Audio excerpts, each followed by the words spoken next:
Hello, Chiefs Kingdom. Let's dive into some news that's making waves, and trust me, it's not your usual draft drama.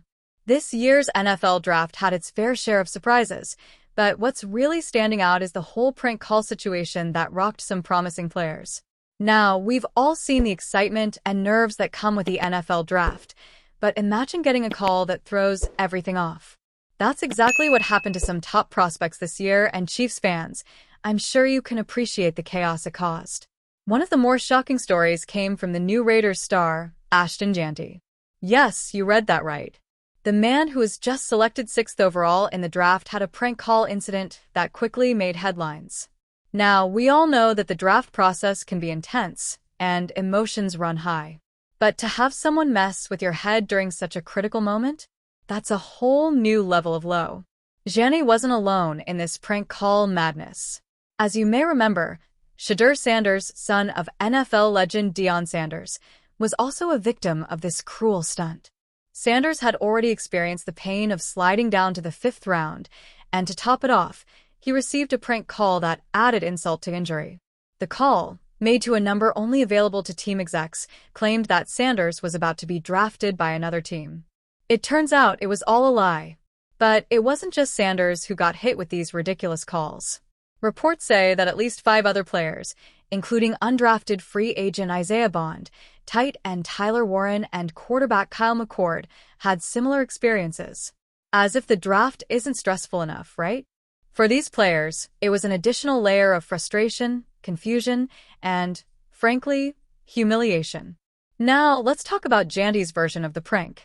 After hearing the news about the call, he admitted that someone pretending to be from the Dallas Cowboys tried to trick him into thinking he was about to be traded. The call claimed the Cowboys had made a deal with the Raiders, and he was headed to Dallas. But Jeanty wasn't falling for it. He simply hung up. Imagine the frustration, though. You're sitting there, probably glued to your phone, hoping for a call from your real team, and instead, you're getting pranked. It's a tough spot to be in. The real kicker? The person behind these pranks wasn't some random fan. It was revealed that Jax Ulbrich, the son of Atlanta Falcons DC Jeff Ulbrich, was responsible. Jax managed to get access to confidential phone numbers through his dad's iPad, which allowed him to make these calls.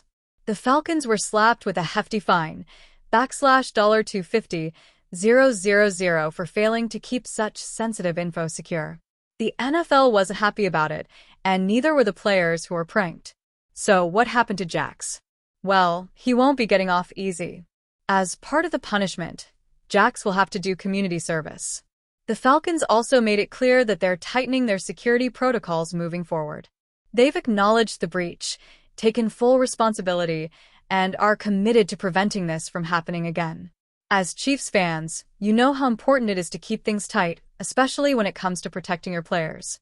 The NFL has always been a game of strategy, but this was an entirely different kind of misplay. It's not just about making trades and calls, it's about respecting the players and the process. So, while this prank might have been a momentary distraction, it's something that the league will now handle much more seriously. And let's not forget the real heroes of the day. The players who stayed focused, stayed resilient, and showed their true character even when faced with this unnecessary distraction. Chiefs Kingdom, we know that it's not always about what happens on the field, but how you handle the tough situations off it. Let's hope this year's rookies remember to stay sharp, stay humble, and never fall for a prank call, especially if it's from a team that's not even on their radar. Stay tuned, because you know we'll be keeping an eye on every move that's made in the NFL. Who knows what's next, but you can bet it'll be a headline worth talking about. Until then, keep the faith, Chiefs Kingdom.